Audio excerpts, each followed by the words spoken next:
कभी अपने बाप पे हाथ मत उठाना, वरना तेरी जिंदगी हराम बन जाएगी। और कभी अपनी माँ की गुलामी करके देख, ये पूरी दुनिया तेरी गुलाम बन जाएगी।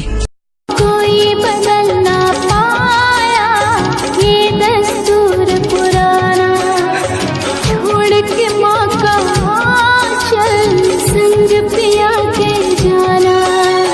कोई पर है नालायक, मम्मी कॉल करती है तो कहाँ है बेटा, भाई कॉल करता है तो कहाँ है हीरो, अरे भाई कॉल करता है तो कहाँ है हीरो, बहन कॉल करती है तो कहाँ है पागल, और दोस्त कॉल करता है तो कहाँ है शेर, अरे दोस्त कॉल करता है तो कहाँ है शेर।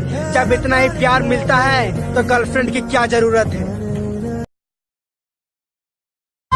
बाप उदास रहता है मगर बताता नहीं, तेरी फिक्र करता है मगर जताता नहीं, सोचता है कहीं मेरे बच्चे ना भूखे रह जाएं, कई बार वो खाना भी पेट भर खाता नहीं।